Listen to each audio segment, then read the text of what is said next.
Thank you. Thanks everyone for being here.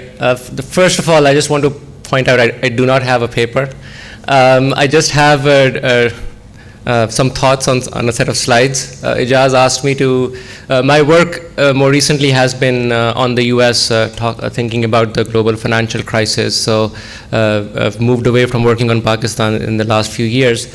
But what I thought I'll talk about today is just present some thoughts on Pakistan's long-run growth prospects by just showing you some simple data and then thinking through some possibilities as to what the real constraints might be that are hampering the growth of Pakistan. All of us know Pakistan has not done very well in terms of economic growth. So let me try to motivate the question by doing the usual comparison, which is when we talk about Pakistan, we compare it to India. I think that kind of makes sense because obviously the two countries were together under the British and have common institutions and all of that stuff. But the first thing I want to highlight is that if you compare the economic performance of Pakistan and India, it looks kind of similar until about 1992. And from 1992 onwards, there is this great divergence between Pakistan and India. And I want to talk about that great divergence and try to think about what might be underlying that particular divergence. So I'm going to present you some simple facts, nothing new there, but I'm going to have a bias in presenting those facts in terms of the growth, in terms of exports. And the reason I do that is for a couple of reasons. The first is, and this is the premise that I hope you buy, if Pakistan is ever going to grow at a healthy rate, exports are going to be an important component of that. All of the countries that we know have grown in the modern era, they have done it through exports. So another way to think about it is that if Pakistan needs to grow, it needs to be competitive internationally to be able to grow. And so exports are a good lens to think about international competitiveness of Pakistan. And that's the place I would start from, which unfortunately is not the place we usually think about economic policy in Pakistan, number one. Number two, as an empiricist, exports tend to be much better measured than any other measure of growth, output, or GDP. And so I think I feel more secure looking at export numbers. I don't trust some of the other numbers as much. All right, having said that, let's look at export of Pakistan and India. And you can see very clearly the great divergence that I'm talking about. It's log scale, by the way, on the y-axis. So you can see it's going from 100 to 200, 200 to 400. It's doubling at every notch. And the gap between Pakistan and India is just incredible. Now, when you look at this graph, the first reaction people give me is, oh, yeah, of course, we know India has done very well because it went through this liberalization phase. That's wrong. Even Bangladesh is diverging from Pakistan. So it's not about India. Okay, let's get that off the table. Let's go back to this. I want to focus on India and Pakistan just to keep things simple. The other thing to keep in mind is that when people look at the graph, at least on the Indian side, they say, oh yeah, we know India went through these liberalization reforms and that's why they succeeded. Well, guess what? Pakistan had a more liberalized economy than India, and much earlier. We never went like that. So we need to look elsewhere in terms of trying to understand what is it that is holding Pakistan back compared to India, Bangladesh, or many other countries for that matter. And it's really becoming a much serious issue. I'll come to that in a second as well. This is another way of kind of emphasizing that point. This is export share as a fraction of GDP. And you can see that as a fraction of GDP, Pakistan's share was actually higher than India's, but obviously they have far exceeded by that measure. But the other worrying sign is that not only has Pakistan's share not increased, but it has actually tends to go down over time. Now this is especially troubling because exports, we know it's not a value-added term, right? It's just the gross amount.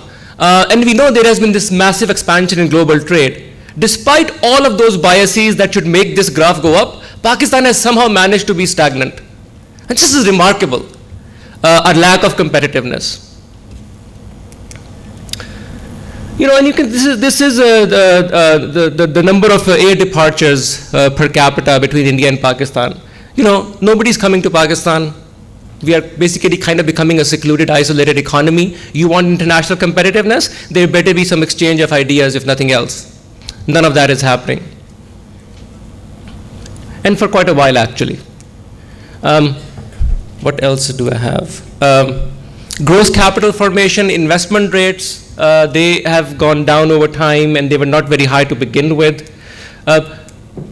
So the bottom line is that, when you compare Pakistan to India, for example, or to other peers, on the export side, it is losing massively on the competitiveness margin internationally. And just to get a sense of the scale of this cumulative differential in growth rates, what that does to you, in 20 years since 1992, Pakistan has lost, or India has gained in terms of its exports by 6 times the size of Pakistan. So that's how much they have gained over 20 years. You can only imagine what will happen in the next 20 if Pakistan continues on the trajectory that it has been on very steadily.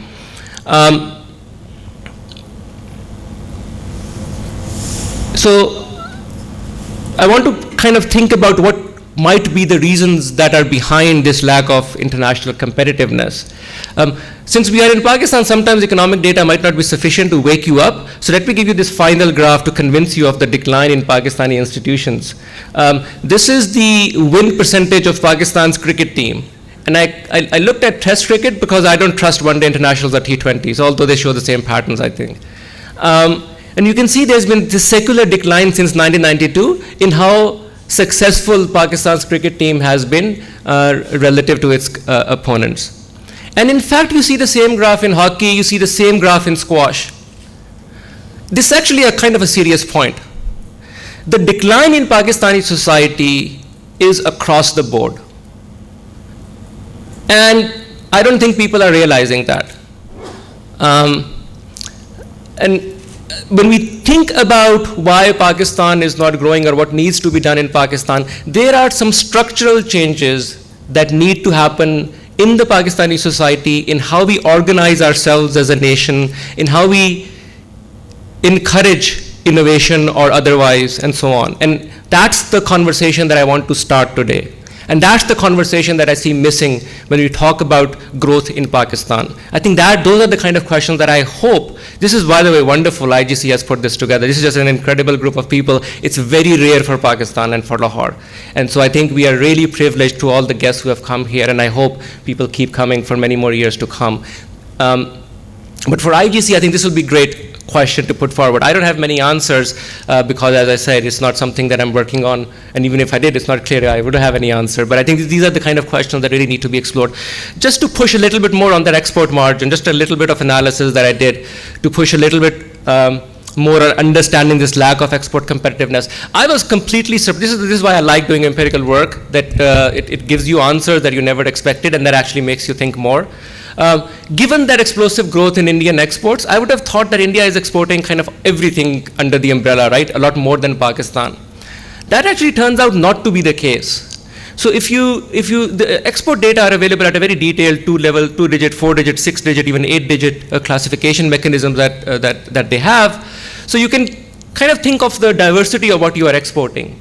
And when you do that exercise, what you find, rather surprisingly, at least for me, is that India is actually exporting, the diversity of Indian exports has actually gone down relative to Pakistan's. If anything, Pakistan seems to be exporting more kind of different industry segments and so on over time. But obviously that doesn't amount to much in dollar value. We already have seen that.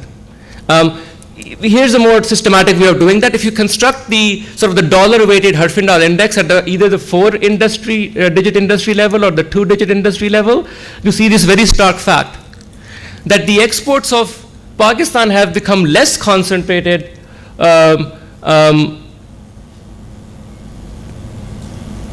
Yes, the exports of Pakistan have become less concentrated, and those of India have become more concentrated over time. Let's think about what that means.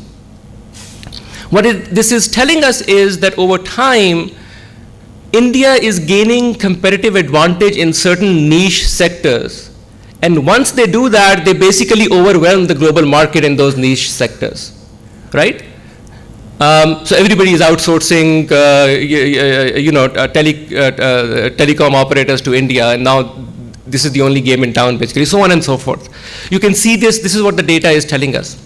The flip side of that is that is not happening in Pakistan.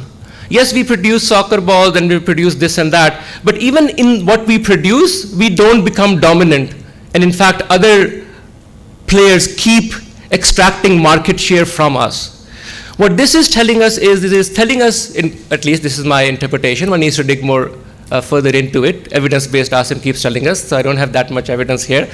But if I were to at least speculate, I would say, well, it's conveying to us the inability of the private sector to really leverage some initial success. You start exporting, that's a great sign you're successful to some extent, but they are unable to leverage that success to the next level.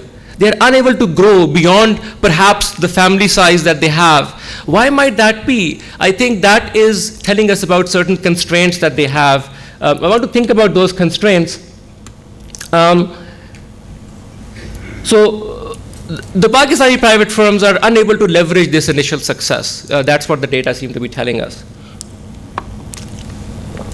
And once you think about it, it kind of makes sense. We now know of these big conglomerates in India, in China, who are now multinational players, and they are in the international markets, both financial as well as obviously on the goods side.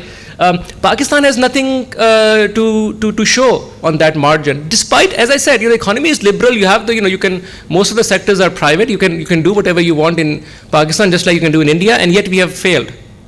I think that is telling us something about the competence of the private sector in Pakistan. I don't think it is about issues like lack of capital or so on. Again, financial sector is more liberalized, banking sector is more liberalized in Pakistan than many of the other places. If anything, the evidence has shown that the successful ones can grow, at least some of them can grow using their internal capital, if not everyone. And again, not even few, somebody should be able to get up there and be able to compete. And that has not happened.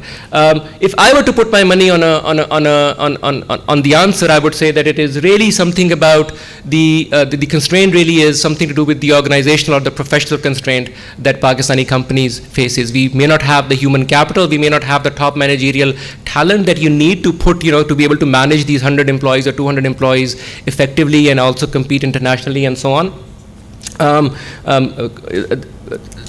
Certainly it hasn't happened so far.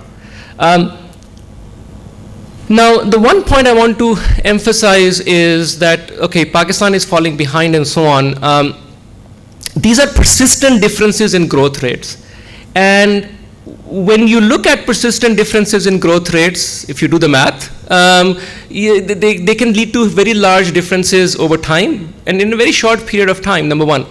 Number two, and this is really the piece I want to really end with and kind of think more about it, when you look at countries with persistent differences in growth, to the extent we have any understanding of that from the economic side, it tells us that you should look into some deeper structural issues that are sometimes referred to as institutions, for example. And so let me give you, this is something that Brad DeLong at Berkeley put together in 1997, so it's dated, but I think as from an economic history point of view, it still does the job. What he does is he looks at countries around what was known as the Iron Curtain on one side or the other. So these were again countries like India and Pakistan, very similar initially, but what he says is that towards the early 90s, this happens to be the end of the Cold War as well, but by that time, despite those countries being very similar initially, they had developed these enormous differences in a generation or two. And my fear is that the same is happening here. In the context of Pakistan and our regional neighbors, obviously if you take India and China in the area, that what we might find ourselves 20 years from today is that we might be looking at a graph something like that, which says that these persistent differences over time leads to very large differences in GDP per capita or economic outcome measured in any particular way. You can see, the countries on the right side of the border, they were 4 or 5 times as rich as the countries on the wrong side of the border. Why? Because the countries on the wrong side of the border, they had wrong policies. So communism being the obvious example. Why? It's not as if the people were stupid there or anything of, they didn't have capital or things like that. They didn't have the incentive structure in, right? That's a problem with the rules of the game in the economy. Similarly, North Korea, South Korea, another famous example that people in the law and finance literature as well as the institutional literature, they use, although they differ in terms of how they interpret the data. But my point here is that when we talk about persistent differences in growth rates, the issues tend to be deeper, and they are not as superficial as the economic policymakers in Pakistan continue to focus on. So let me see a little bit on that, and then I'll end. What are those deeper issues? They are more institutional. I have some theories on that. Sometimes they don't go very well in the public audience, so I've been told not to go in that direction very explicitly by Asim Khwaja, so I won't. But what are the things that we can, what I can rule out? So think of the things that we are focused on. Actually, let me start with something that is not on this slide. Recently, we had this big hoopla about the exchange rate going from 109 to 98 or something, right? What does that have to do with growth? Absolutely nothing. Why is it the first thing that you see in the news, and I don't know, for God knows, for 2 weeks everybody was talking about what is it doing, is the tel sasta hoga ya nahi hoga. You know, what does that have to do with economic policy? If you look at the graph I showed you, from 2001 onwards and after 9/11, Pakistani rupee appreciated considerably, reserves accumulated considerably, monetary policy stabilized, all of the good things happened, meant zero for exports. That was part of the graph I showed you. So at least have a coherent theory of why exchange rate appreciation or stabilization is going to impact your exports. It is not going to help you. We have done that experiment. It did not. But let me move forward. Energy. Well, it's a recent problem. Again, the divergence happened in 1992. Yes, energy is a problem, obviously, but that's not the fundamental issue. Privatization. Need I say more? What is we privatized the banking system. Again, Asim and I did some work where we argued it is a good thing, but it is not a macro constraint. We also said that in another paper. So again, this emphasis on privatization in Pakistan, it's not going to do anything for the overall growth of Pakistan. We kind of already know that. We have run these experiments. Financing, we continue to have these schemes, loan scheme this, loan scheme that. What happened to the previous ones? They are part of the data I showed you. We didn't achieve any growth out of them. Why do we hit the same wall again and again but expect different results? International borrowing, whether we can issue these kind of bonds or those kinds of bonds, whether we have access to international capital markets.